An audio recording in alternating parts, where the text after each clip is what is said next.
날 주일 예배에 나오신 여러분들을 주의 이름 환영하고 축복합니다. 우리 사랑 한 번 더 손잡고 인사하고 말씀을 받겠습니다. 손을 꼭 잡고 인사합니다. 주께서 함께 하십니다. 우리 앞뒤 사람에게 한 번 더 인사합니다. 주님이 함께 하십니다. 아멘.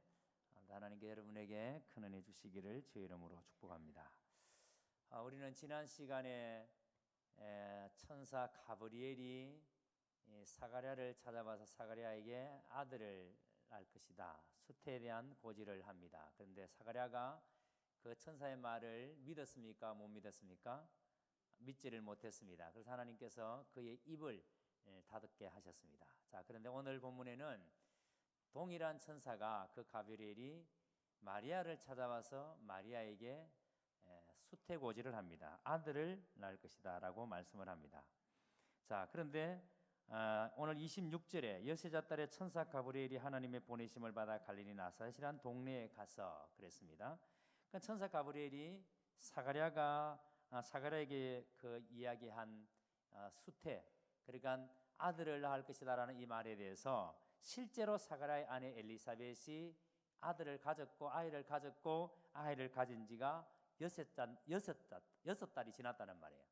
그래서 6달이 지나고 난 다음에 그 동일한 천사가 이제는 마리아에게 나타나서 마리아에게 동일한 수태고지를 이야기를 합니다. 자, 오늘 이 말씀을 통해서 우리에게 주시는 하나님의 음성, 하나님의 말씀이 무엇인지를 우리가 구체적으로 살펴보기를 원합니다. 자, 먼저 26절에서 29절 한번 보시기 바랍니다. 마리아에게 전해진 천사의 메시지가 나옵니다. 가브리엘이 사가랴에게 요한의 수태고지를 전한 지 6개월이 지나서 또 다른 하나님의 메시지를 전하기 위해서 바로 갈릴리 나사렛이라는 그런 동네로 가브리엘 천사가 찾아갑니다. 자, 그리고 이 갈릴리 나사렛에서 한 여자를 찾는데 그 여자가 마리아라는 여자입니다. 자, 그런데 이 마리아는 오늘 본문에 기록되어 있는 대로 정혼한 여자다 이렇게 나옵니다. 자, 갈릴리의 나사렛에 사는 이 정혼한 여자 마리아를 이 천사 가브리엘이 찾아간 이유는 사가랴에게 나타나서 수태고지를 한 것처럼 마리아에게도 수태를 고지하기 위해서 찾아갔습니다. 그런데 여러분, 이 가브리엘이 예수님의 탄생 500년 전에 이미 다니엘에게도 5차례에 걸쳐서 다니엘을 찾아간 적이 있는 천사입니다.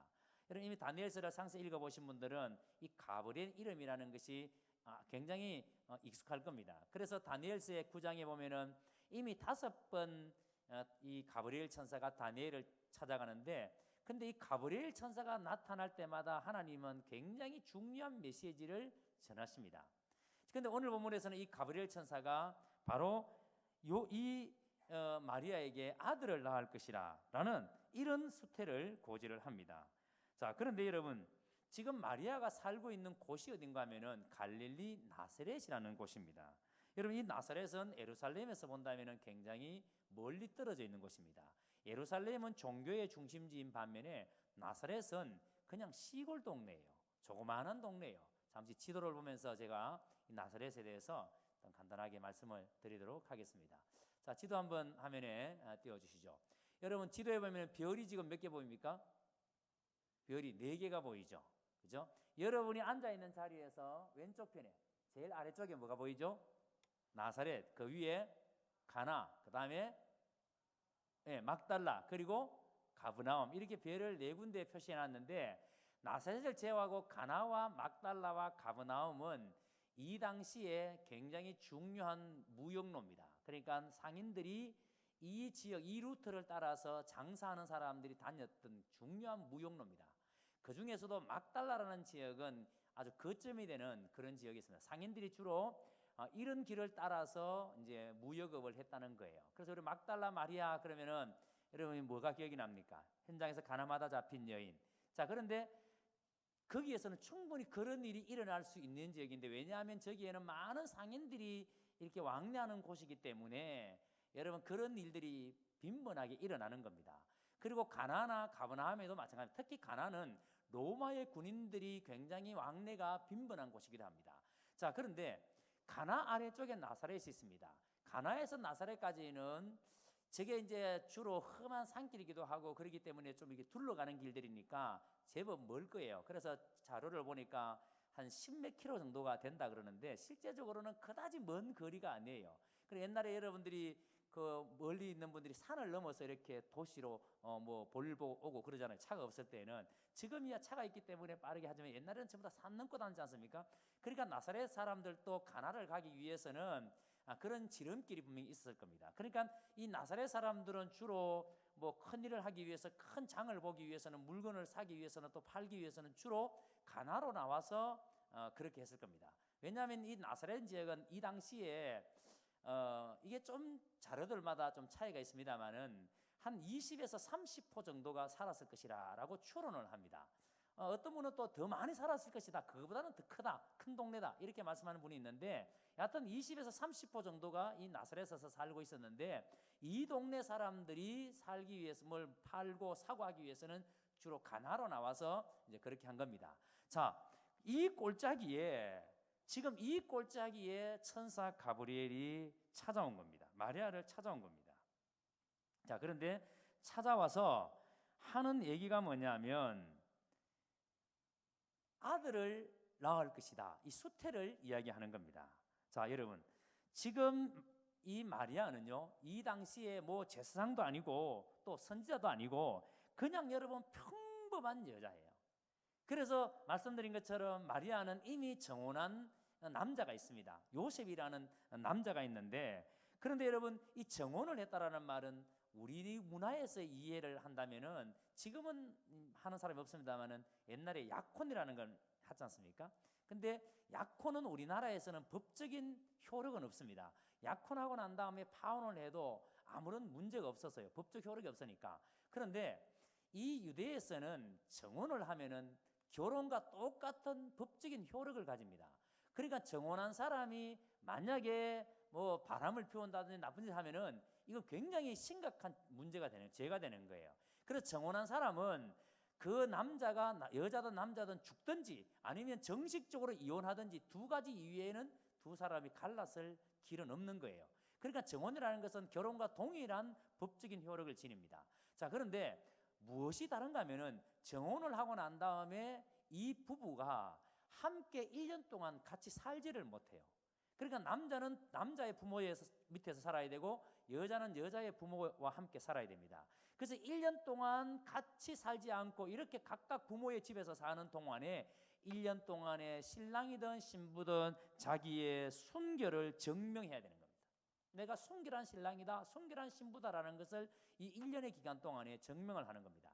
자, 그래서 여러분, 예수님께서 비유로 말씀하실 때에 열처녀 비유 가운데 슬기로운 5처녀는 등불을 기름을 준비했고 미련한 5처녀는 기름을 준비하지 못했습니다. 근데 신랑이 드디 왔습니다. 늦게 왔습니다. 여러분, 그 신랑이 신부를 맞으러 가는 그때가 1년이 지나고 난 다음에 이제 신랑이 신부를 데려가는 그런 상황이에요. 자, 그러니까 지금 마리아는 요셉과 정혼을 했는데 아직 같이 살고 있지 않는 상황이에요. 자, 그런 상황인데 지금 정혼한 기간에 천사 가브리엘이 마리아를 찾아와서 하는 말이 28절에 은혜를 받은 자여 평안할지어다, 주께서 너와 함께 하시도다, 이렇게 말씀합니다. 은혜를 받은 자여 평안할지어다, 주님께서 너와 함께 하신다, 이렇게 말씀합니다. 자, 여러분, 이 인사에 대해서 마리아가 어떻게 반응하는지 보세요. 29절에 이 인사가 어찌함인가 생각하며, 도대체 이 존귀하게 보이는 이 사람이 자기에게 인사를 하는데 은혜 받은 자여라고 인사를 하는데 이게 도대체 무슨 인사인가?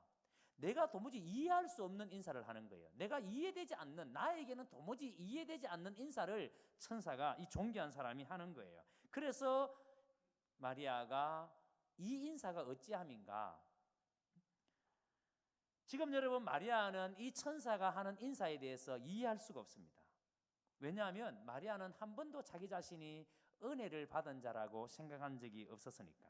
마리아는 자신이 다른 사람들의 관심의 대상도 되지 않았고, 다른 사람들이 이 나사렛 땅 그리고 그 조그마한 동네에 이제 정혼한 여자, 지극히 평범하게 살기를 원했고 앞으로도 계속해서 평범하게 평범한 것 외에는 아무것도 없는 정말 평범한 여자인데, 그런데 천사가 자기에게 은혜를 받은 자여 하니까 도무지 그 얘기가 이해할 수가 없는 겁니다. 하지만 여러분, 이 천사가 마리아에게 했던 이 인사, 은혜 받을 자여라고 한 이 인사가 마리아의 삶을 완전히 송두리째 바꾸어 놓았습니다. 여러분, 이 인사를 천사가 찾아와서 이 인사를 하기 전까지만 하더라도 마리아는 정말 한 시골 동네의 평범한 여자였습니다. 이제 정혼을 하고 부모와 함께 남편과 함께 살 그 1년을 기다리면서 부모와 함께 살았던 마리아, 아무런 내어놓을 것이 없는 정말 너무나도 평범한 한 여자. 그런데 천사가 이 여자를 찾아와서 은혜 받을 자여라고 인사를 함으로 이 여자의 삶은 완전히 바뀌어지게 됐습니다. 여러분, 여기서 눈여겨봐야 될 게 있습니다. 주께서 함께 하신다. 은혜 받을 자여 평안할지어다. 주께서 너와 함께 하시도다. 주께서 너와 함께 하신다라는 말은 무슨 뜻인가 하면은 하나님이 너에게 특별한 계획을 가지고 계신다, 이런 뜻입니다. 우리가 여러분 사람들에게 인사할 때 주님이 우리와 함께 하십니다, 이 말은, 주님이 나와 함께 하십니다, 이 말은 주님이 나에 대해서 특별한 계획을 가지고 계십니다, 이런 뜻입니다. 우리 한번 인사해 볼까요? 주님이, 자, 옆 사람 보고 인사합니다. 주님이 당신에 대해서 특별한 계획을 가지고 계십니다. 아멘. 자, 여러분, 도대체 하나님이 나에 대한 특별한 계획이 뭘까? 도대체 하나님이 가지고 계신 나에 대한 특별이 뭘까? 나는 너무 평범한데, 나는 지금 너무 평범하게 살고 있는데, 그냥 아나 잘 키우고 아이들 시집 잘 가면 좋고 장가가 잘 가면 좋고 시집 장가 간 아이들 잘 살면 좋고 우리 남편 건강하게 돈 잘 벌어두면 좋고, 그러면 되잖아요. 그러면 여러분 은혜 받은 자고, 그러면 여러분 행복하잖아요. 마리아가 그런 거예요. 마리아가 뭐 대단한 욕심을 가진 것도 아니에요. 그냥 정혼했으니까 이제 남자를 빨리 1년이 지나서 남편과 함께 살고 싶은, 평범하게 살고 싶은. 그런데 천사가 그에게 마리아야, 하나님이 너에 대해서 특별한 계획을 가지고 있단다, 이렇게 말씀하시는 거예요. 마리아야, 하나님이 너에게 특별한 계획을 가지고 계신단다. 자, 이 이야기를 들었을 때에 마리아의 마음이 어땠을까요? 진짜 여러분, 이 말이 마리아에게 은혜가 되고 이 말이 진짜 마리아에게 여러분 평안이 되고 위로가 되었을까요? 여러분, 왜 지금 이 가브리엘이 마리아에게 왜 은혜를 받을 자다, 왜 은혜가 너에게 임했다라고 여러분 말씀하시는지 그걸 좀 알아야 됩니다. 지금 여러분, 우리가 은혜라고 생각하면 주로 이렇게 생각합니다. 우리가 죄 가운데 있다가 우리의 죄 용서를 받은, 그래서 우리가 하나님의 자녀가 되는 죄 용서에 대한 은혜를 우리는 먼저 생각합니다. 근데 지금 천사가 마리아에게 한 이 은혜는 그런 차원의 은혜가 아니에요. 우리의 죄 용서의 차원의 은혜를 말하는 것이 아니라, 지금 마리아에게 임한 하나님의 은혜는 인간의 몸인데 인간의 몸으로 하나님의 아들을 잉태한다는 거예요. 생각해 보세요. 여러분, 이 일은 모든 인류, 지금까지 있었던 인류, 앞으로 있을 모든 인류 가운데 유일하게 온리 한 사람, 마리아에게만 임한 겁니다. 여러분, 하나님이신 분이 인간의 몸으로, 인간의 몸속으로 들어온다? 여러분, 이건 상상할 수 없는 일이에요. 우리가 상상할 수 없는 일을 마리아에게 그 한 사람이 경험을 하는 겁니다. 누구도 경험할 수 없는 것인데 마리아, 유일하게 마리아라는 지극히 평범한 이 여자, 정말 여러분 나사렛이라는 아무것도 가진 것이 없는 이 시골 동네에 이 한 여자가 누구도 경험하지 못하는 이 엄청난 일을 천사가 경험하게 될 것이라고, 그것이 은혜라고 말합니다. 자, 그러니까 여러분, 마리아가 어떻게 여러분 마리아의 생각으로, 마리아의 사고로 이것이 이해가 되겠습니까? 어느 날 하나님께서 여러분에게 이 마리아에게 했던 말을 한다고 생각해 보세요. 내가 결혼도 안 했는데, 남자와 자지도 않았는데 아이를 가진다? 그게 은혜다? 여러분, 이런 말을 한다면은 여러분 이해가 되시겠습니까? 자, 그래서 천사가 이해를 하지 못하니까 천사가 계속해서 마리아에게 설명을 합니다. 31절에 33절 보세요. 마리아를 통해서 낳게 될 아들이 누군가에 대해서 설명을 합니다. 천사가 일러준 대로 마리아에게 임한 은혜가 누가 들어도 여러분 이건 은혜가 아니었습니다. 마리아를 완전히 죽일 수 있는 말이에요. 말씀드린 것처럼 마리아는 아직까지 정혼한 상태입니다. 당시에 이 문화를 보면은 이 당시에 팔레스타인에서는 13살이 되면은 정혼을 합니다. 그리고 14살이 되면은 결혼을 합니다. 옛날에는 우리나라는 뭐 연세가 지금 한 80이 되신 분들은 시집을 16살, 17살 때도 뭐 가고 그렇지 않습니까? 그러나 이제 여기 계신 분들은 대부분 주로 20대 초반에 결혼을 하신 분들이 많을 거예요. 22살, 23살 되면은 그때 결혼 정년기였으니까. 그리고 지금은 지금 여성들의 평균 결혼 나이를 보니까 31세인가 뭐 그래요. 그러니까 30세 넘어갔어요.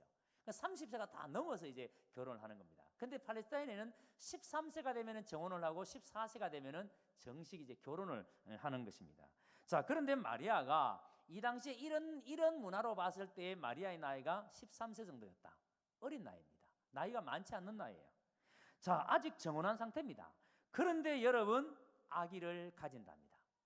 아직 정혼한 상태인데 남자를 아직까지 남자와 결혼하지도 않았는데 정혼한 상태에 있는데 그런데 여러분 아기를 가진답니다. 여러분 이것이 마리아에게 진짜 여러분 너무 행복해. 처자인 내가 아이를 가진다 그러니까 내가 너무 좋아. 이렇게 반응했을까요? 여러분 이 얘기를 들었을 때에 마리아가 얼마나 여러분 두려웠을까요? 이게 무슨 일인가? 생각해 보세요. 말씀드린 것처럼 여러분 나사렛에서 가나에까지 사람들이 왕래하면서 어쩌면 가나에는 많은 군인들이 로마의 군인들이 왕래하고 많은 상인들이 왕래하기 때문에 혹시 마리아가 정혼한 상태에서 그 가나에까지 가서 혹시 다른 남자와 못된 짓을 하지 않았는가? 이런 오해도 충분히 일어날 수 있는 거예요. 자, 그러니까 여러분 이것이 만약에 사람들에게 이게 발견이 되면은 이게 여러분 돌에 맞아 죽을 일이죠. 이게 얼마나 여러분 엄청난 일입니까? 그래서 여러분 누구도 이 일에 대해서 쉽게 납득이 될 수 없는 그런 상황이에요. 그래서 나중에 여러분 요셉도 이 이야기를 들었을 때에 가만히 끊고자 하여 그랬습니다. 가만히 끊고자 하여.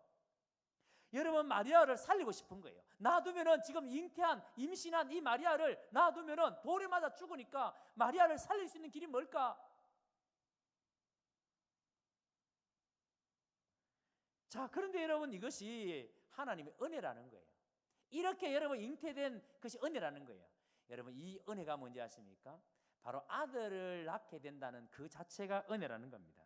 큰 불행이 될 수 있는데 여러분 아들을 낳기 때문에 은혜라는 겁니다. 그래서 이 아들이 누구냐는 거예요.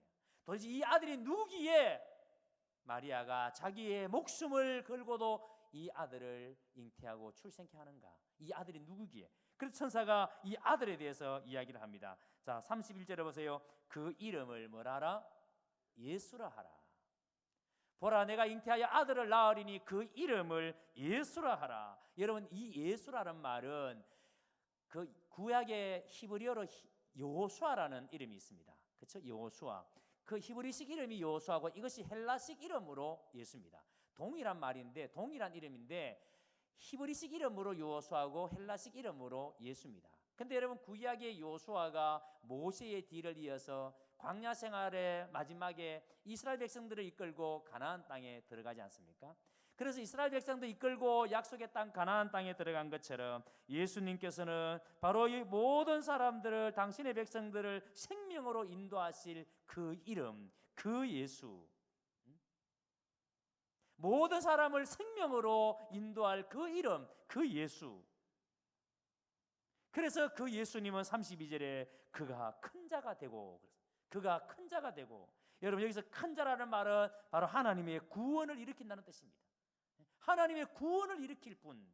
이 예수님이 오심으로 말미암아 우리가 하나님께로부터 떠나 있던 죄로 말미암아 하나님과 단절되어 있던 우리를 하나님께로부터 구원을 일으키는 분. 마리아를 통해서 오시는 이 예수님은 인간의 모든 죄를 해결하고 큰 하나님의 구원을 이루실 분이라는 그런 의미입니다. 그래서 그가 큰 자가 되고, 그래서 여러분 이 큰 자를 마리아를 통해서 나니까 그게 은혜라는 겁니다.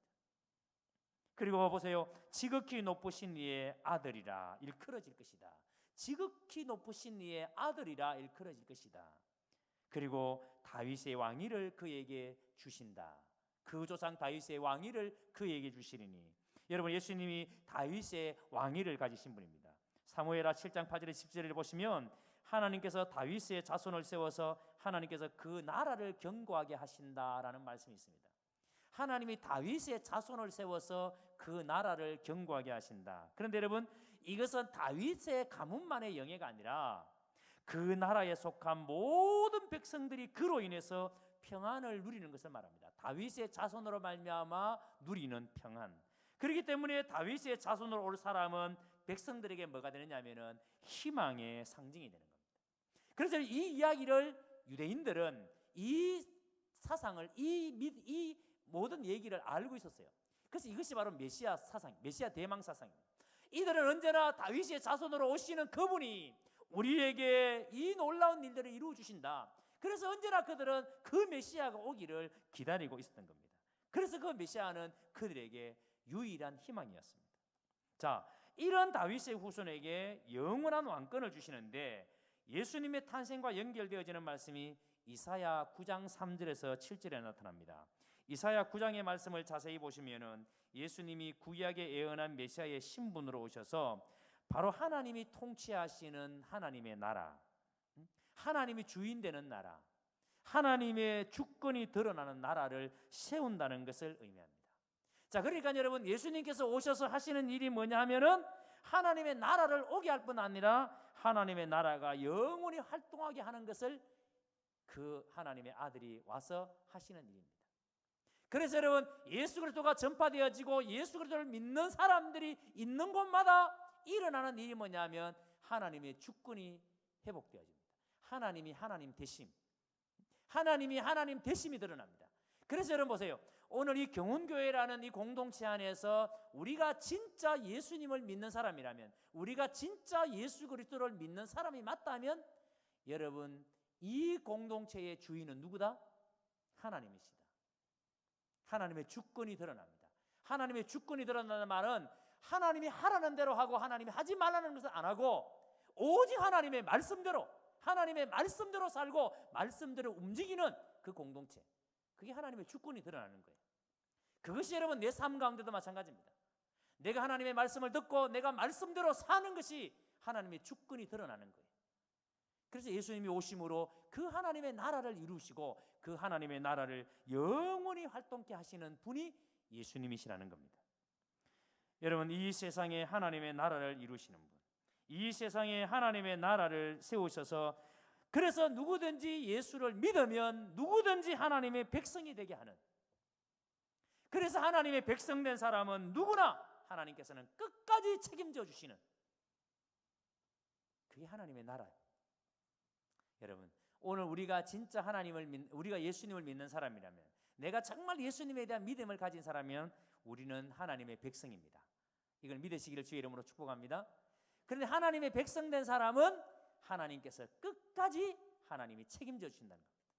제가 이번에 그 대구 학원복음회비에서 하는 대구 지역에 있는 청년 사역자들, 선교단체 간사님들과 대학 청년대학부 그 담당하는 그 교육자들과 함께 1박 2일로 경주에서 컨설테이션을 가졌습니다.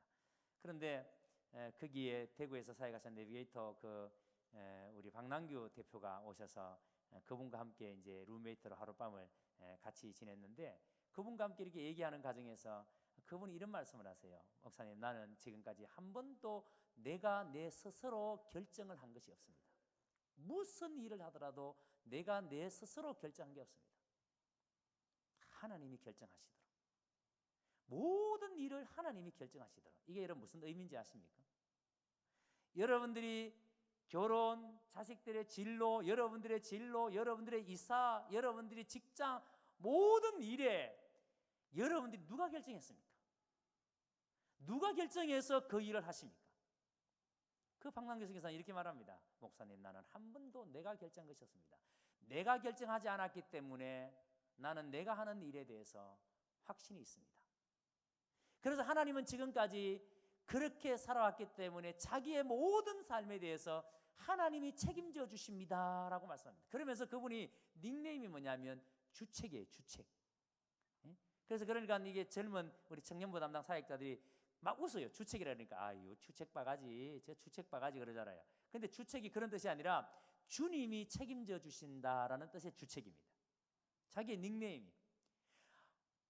정말 모든 것을 하나님이 결정하시도록 위임하니까 하나님이 자기의 모든 것을 책임져 주신다. 자기가 일상 속에서 매일매일의 삶 속에서 그것을 경험하고 있다는 겁니다. 제가 참 놀라운 간증을 들었습니다. 여러분들은 살아가시면서 하나님이 여러분의 삶에 정말 여러분의 삶을 결정하시도록 얼마나 하나님께 진지하게 여러분들은 물어보셨습니까? 이사를 하는 것도, 아이들의 진로의 문제도, 모든 문제에 여러분 얼마나 진지하게 하나님이 결정하시도록 여러분 하나님께 물어보셨습니까? 우리가 예수를 믿으면 하나님의 백성이 되고 하나님은 하나님의 백성을 끝까지 책임져 주십니다. 그래서 책임져 주시는데 그 하나님의 책임을 믿는 사람은 끊임없이 우리는 하나님을 의존할 수밖에 없습니다. 하나님께 위임할 수밖에 없습니다. 하나님이 나를 책임져 주시니까. 자, 그래서 여러분 보세요. 34절의 이하에서 보면은 이제 말씀에 순종하는 마리아에 대해서 이야기하는데 30절을 보세요. 먼저 천사가 이르되 마리아여 무서워하지 말라 네가 하나님께 은혜를 입었느니라. 가브리엘이 하나님의 말씀을 마리아에게 전해줬습니다. 그런데 34절에 마리아의 반응을 보세요.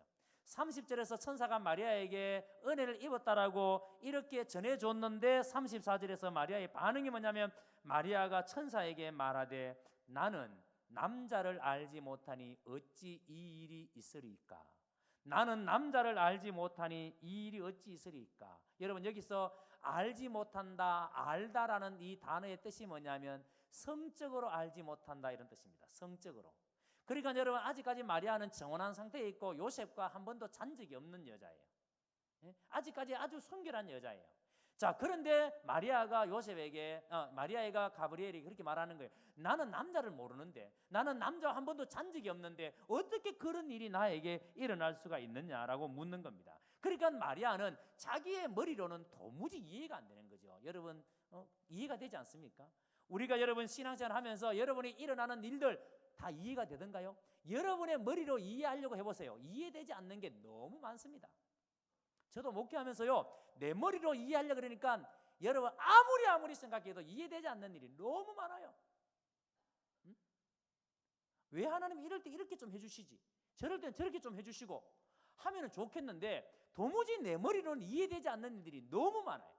마리아의 머리로는 이 상황이 지금 전혀 이해할 수 없는 거예요. 자기는 지금 여러분 한 번도 남자를 알지 못하는데, 남자와 잔 적이 없는데, 그런데 애를 가진다니 이게 무슨 말이 되는 이야기입니까? 이해할 수 없는 얘기죠. 사람의 방법으로는 절대로 이해할 수 없는 얘기입니다. 그렇기 때문에 마리아의 반응은 지극히 당연한 거고, 이런 마리아의 반응에 대한 천사의 대답이 35절입니다. 자, 35절 보세요. 천사가 대답하여 이르되 성령이 내게 임하시고 지극히 높으신 이의 능력이 너를 덮으시리니 이름으로 나실 바 거룩한 이는 하나님의 아들이라 일컬어지리라. 자, 여러분 잘 보세요. 지금 마리아에게 뭐가 임했습니까? 크게 지금 마리아에게 뭐가 임했습니까? 성령이 임했습니다. 성령이 네게 임하시고, 지금 마리아에게 성령이 임했습니다. 그리고 보세요, 그 다음에 중요합니다. 지극히 높으신 이의 능력이 누구를 덮었습니까? 마리아를 덮었습니다. 성령이 마리아에게 임하고 지극히 높으신 이의 능력이 마리아를 덮었습니다. 성령이 임하고 하나님의 능력이 마리아에게 덮으니까 마리아에게 엄청난 변화가 일어납니다. 여러분 여기서 덮는다라는 말은 품는다라는 뜻입니다. 품는다. 하나님의 능력이 그를 품으니까 37절에 천사가 계속합니다. 대저 하나님의 모든 말씀은 능하지 못하심이 없느니라. 대저 하나님의 모든 말씀은 능하지 못하심이 없느니라. 이 말씀은 하나님의 모든 말씀은 못하는 것이, 할 수 없는 일이 아무것도 없다 이 말이에요. 네? 하나님의 능력은, 하나님의 모든 말씀은 못하는 일이 아무것도 없다는 말이에요. 그래서 하나님께서는 이 세상을 만드실 때에, 하나님께서 당신의 입에서 나오는 모든 말씀으로 이 세상을 만드실 때에 하나님은 자기 입에서 나오는 그 말씀에 대한, 자기 말에 대한 확신을 가지고 이야기했습니다. 제가 만약에 여러분 죽은 사람에게 일어나라라고 말할 때에 나는 만약 내가 이 사람이 일어나겠느냐 확신이 없으니까 확신 있게 대답을 못해요. 확신 있게 말을 못해요. 근데 하나님은 자기가 하는 말에 대해서 내가 말하면 말하는 대로 된다라는 것을 확신을 가지고 말씀합니다. 그래서 세상을 만드실 때에 땅을 만드시고 바다를 만드시고 나무를 만드시고 새와 고기와 짐승과 모든 것을 만드실 때에, 하늘의 해와 달과 모든 별들을 만드실 때 하나님은 오직 말씀으로 만들었습니다. 있으라 하심에 있었고 하나님의 말씀대로 되었더라. 하나님 보시기에 좋았더라. 하나님의 말씀대로 되었습니다. 하나님은 말씀하시는 대로 그대로 다 이루어졌습니다. 그래서 천사가 하나님은 모든 말씀은 능하지 못하심이 없느니라. 천사가 마리아에게 하는 말이, 마리아야, 어떻게 너에게 그런 일이 일어날 수 있느냐고. 맞다. 네가 생각할 때는 절대로 일어날 수 없는 일이야. 그러나 하나님이 말씀하시면 그대로 된단다. 네 생각에는 안 될 것 같지만, 네 생각에는 이런 일이 일어날 수 없을 것 같지만 하나님이 말씀하시면 그대로 된단다. 무슨 말인지 이해가십니까? 여러분, 우리가 아무리 애쓰고 아무리 살려고 발버둥 쳐봤자 하나님의 은혜가 덮지 않으면, 성령이 우리 가운데 덮지 않으면, 하나님의 능력이 우리 가운데 덮지 않으면 여러분, 우리의 수고가 아무런 소용이 없습니다. 우리가 죽을 힘을 다해서 살아보려고 몸부림치지만 마치 터진 웅덩이처럼요, 하나도 여러분 모아지는 게 없어요.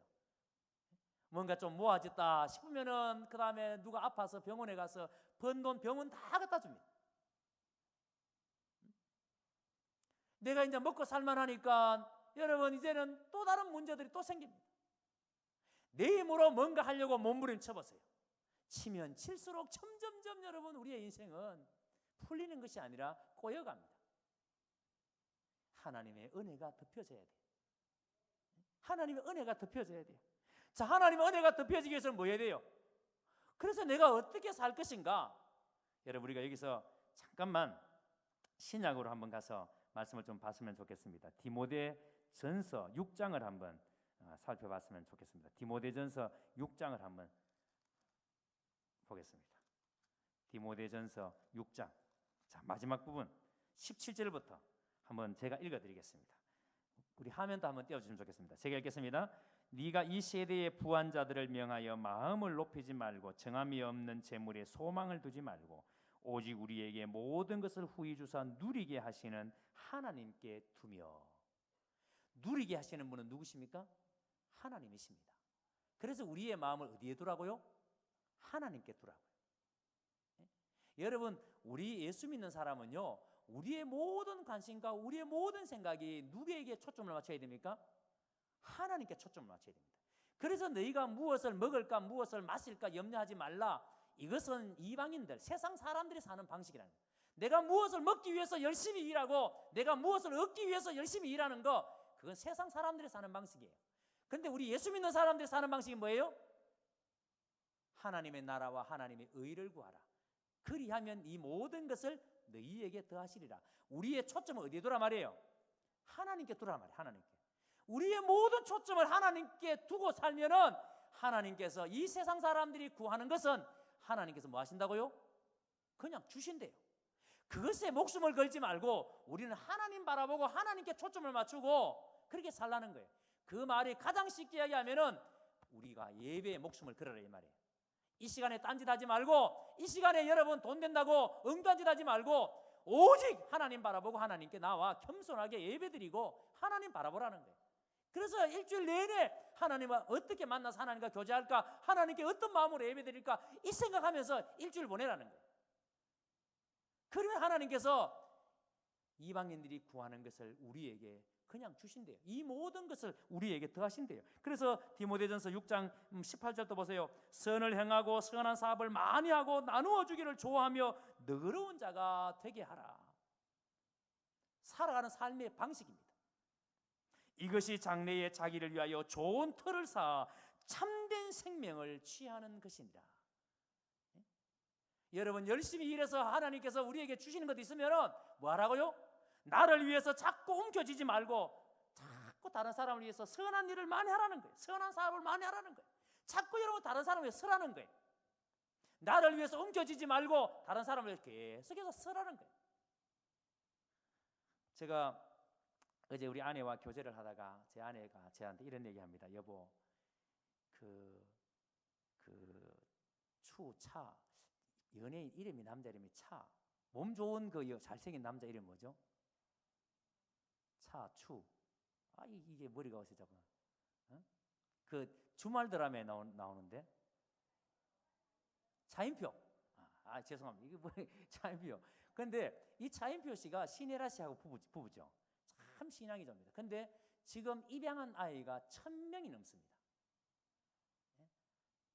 지금 입양한 아이가 1,000명이 넘어요. 300 몇 명인가? 매월 3만 원, 5만 원 이렇게 후원하는 아이가 1,300명이 넘습니다. 근데 그 아버지가 재벌이래요. 저도 몰랐는데 그 아버지가 재벌인데 아들이 3명인데 아들을 불러놓고 아버지의 사업을 계승할 사람을 3명 중에 이제 세우기 위해서 이제 하는데 이 3명의 아들이 전부 다 우리는 하나님이 나에게 주신 목 가지고 하나님의 뜻 가운데 나는 그냥 내 하던 일을 하면서 살랍니다. 아무도 아버지의 사업을 물려받지 않습니다. 그러면서 하는 말이 아버지 회사에서 이 회사를 가장 아름답게 세워갈 수 있는 사람을 세워서 그 사람에게 회사를 맡기십시오. 아이들이 그렇게 이야기하는 거예요. 이야, 진짜 제대로 된 사람이다. 진짜 제대로 된 사람이다. 이 사람은 벌어서 끊임없이 다른 사람을 위해서 계속 선한 일을 하는 거죠. 선한 사업을 하는 거죠. 이것이 바로 좋은 틀을 쌓아서 참된 생명을 취하는 것이리라 라고 말씀합니다. 여러분, 이렇게 우리가 하나님께 초점을 맞춰요. 하나님께. 그래서 지금 마리아가 자기의 머리로는 도무지 이해되지 않지만 이 천사가 마리아에게 마리아야, 너에게는 일어날 수 없다고 네가 그렇게 생각하는 거 맞다. 그러나 하나님의 말씀은 그대로 이루어진다. 하나님이 말씀하시면 하나님의 말씀은 그대로 이루어진다. 자, 그래서 여러분 마리아가 이 말씀을 들었을 때, 이 천사의 이 얘기를 들었을 때 마리아가 38절에 뭐라고 고백하는지 보세요. 자, 38절 보세요. 마리아가 이르되 주의 여종이오니 말씀대로 내게 이루어지이다 하매 천사가 떠나가리라. 마리아가 이르되 주의 여종이오니, 잘 보세요. 여러분 이전까지만 하더라도 마리아가 뭐라고 이야기했습니까? 나는 남자를 알지 못합니다. 그런데 나에게 어떻게 그런 일이 일어날 수 있습니까? 내가 어떻게 아이를 가질 수 있습니까? 남자를 모르는데. 그런데 지금 천사가 하나님이 말씀하시면 그대로 되느니라. 하나님이 말씀하시면, 이 말씀을 들었을 때에 마리아가 주여 주의 여종이오니 말씀대로 내게 이루어지이다. 말씀대로 내게 이루어지이다. 여러분 이것이 마리아의 고백이고 이것이 마리아의 기도입니다. 성령으로 말씀을 받았고 믿고 하나님께 마리아가 기도합니다. 말씀대로 이루어 주옵소서. 그랬더니 여러분 그대로 이루어집니다. 사랑하는 성도 여러분, 다윗에게 하신 약속은 마리아의 입장에서 볼 때에, 그러니까 구약에 예언되어져 있는 이 메시아에 대한 이 말씀이 마리아의 입장에서 볼 때는 1000년 전의 일입니다. 그리고 이사야에 기록되어져 있는 이사야를 통해서 주신 메시아에 대한 예언은 무려 700년 전의 일입니다.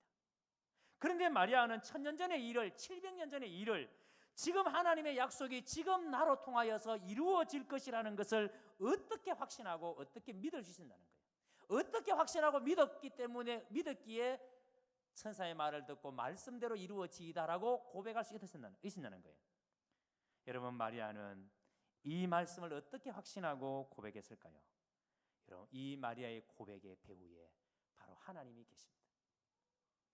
이사야 9장 7절에 그 정사와 평강의 더함이 무궁하며 또 다윗의 왕자와 그의 나라에 군림하여 그 나라를 굳게 세우고 지금 이후로 영원히 정의와 공의로 그것을 보존하실 것이라. 만군의 여호와의 열심히 이를 이루시리라. 자, 누구의 열심히? 크게 누구의 열심히? 여호와의 열심히. 하나님의 열심히 이를 이루시리라. 무엇을 이룬다고요? 하나님이 말씀하신 그 구원을 하나님이 이루신다. 여러분 우리가 대단한 사람이고 우리가 잘나서 우리가 애써서 이루어지는 것이 아니라 하나님 당신의 열심 때문에 이 하나님의 구원이 이루어질 것이라고. 여호와의 열심히 이루시리라.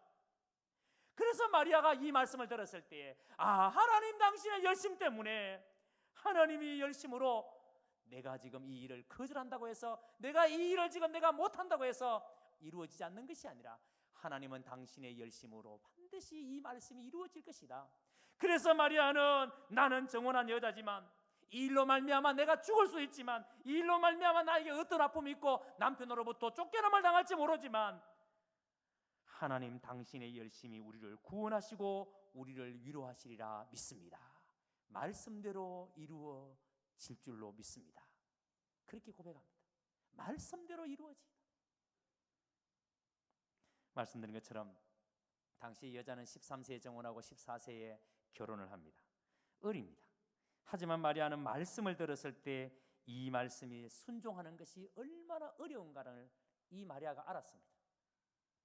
하지만 마리아는 하나님이 당신의 열심으로 당신의 구원을 이루어 가신다는 사실을 믿었을 때에 자신의 모든 것을 포기하고 하나님 앞에 온전히 자기를 내려놓습니다. 하나님 말씀대로 하옵소서. 하나님 말씀대로 하옵소서. 여러분 보세요. 우리가 성경을 볼 때마다 주님을 만난 사람, 주님을 진짜 만난 사람마다 첫 번째 고백이 뭐예요? 전부 다 자기 포기입니다. 자기 포기입니다. 그래서 예수님께서는 누구든지 나를 따라오려거든, 누구든지 나를 따라오려거든 자기를 버리고 자기 십자가를 지고, 자기 포기입니다. 여러분, 우리가 주님을 따르는 길에 있어서 여러분, 내가 살아있으면, 내 생각이 살아있고 내가 살아있으면 우리는 절대 주님을 온전히 따를 수가 없어요. 내가 얼마나 대단한 사람인가, 내가 이런 일을 할 수 있고 저런 일을 할 수 있고 내가 얼마나 잘난 사람인가, 여러분 그런 마음 가지고는 절대로 주님을 온전히 따를 수가 없습니다. 완전히 주님 앞에 나를 내려놓을 때. 그래서 마리아는 그것이 남편을 잃는 일이라 할지라도, 세상의 온갖 비난과 욕을 먹는 것이라 할지라도, 가족으로부터 버림을 받는다 할지라도, 심지어 돌에 맞아 죽는다 할지라도 마리아는 말씀대로 내게 이루어지이다 이렇게 고백한 겁니다. 사랑하는 성도 여러분, 이것이 믿음이에요. 이것이 하나님에 대한 신뢰하는 모습이에요. 오늘 이 자리에 하나님을 믿기로, 하나님을 믿는다고 확신하고 이 자리에 앉아서 예배드리는 우리 경운의 가족 여러분, 오늘 여러분은 하나님을 따르는 나의 모습, 하나님의 말씀을 들었을 때 하나님의 말씀에 대한 나의 반응, 진짜 내 자신을 내려놓고 온전히 하나님만 바라보고 계십니까? 그래서 내가 하나님을 바라볼 때 그 하나님 때문에 나에게 어떤 아픔이 있고 어떤 어려움이 있다 할지라도 하나님은 당신의 열심으로 반드시 당신의 구원을 이루어 가신다는 그 확신 때문에 우리가 주눅들지 않고 지금도 꿋꿋이 믿음으로 우리의 삶을 살아가고 계십니까? 그렇다면 여러분은 분명히 하나님의 백성입니다. 그러나 만약에 여전히 아직까지 내가 내려놓지 못하고 여전히 교회는 나오면서 하나님을 온전히 바라보지 못하고 여전히 내가 무엇을 먹을까, 무엇을 마실까, 무엇을 입을까 염려하면서 하루하루를 그렇게 살고 있다면 오늘 여러분 이 말씀을 반드시 새겨 들으셔야 됩니다. 깊이 묵상하시기 바랍니다. 하나님의 말씀은 말씀대로 이루어지이다. 말씀 그대로 이루어진다. 마리아가 그 말씀을 들었을 때, 그 말씀을 받았을 때 마리아는 자기에게 아이가 생긴다 하더라도 말씀대로 나에게 그대로 이루어지기를 원합니다 고백했습니다. 오늘 여러분의 믿음을 이 말씀 앞에 깊이 돌아보시고 내가 하나님을 신뢰하는 것이, 내가 하나님을 따르는 것이 지금 어떤 모습인지를 깊이 성찰하셔서 여러분의 믿음이 하나님 앞에 참된 믿음으로 세워지시게 되기를 주님의 이름으로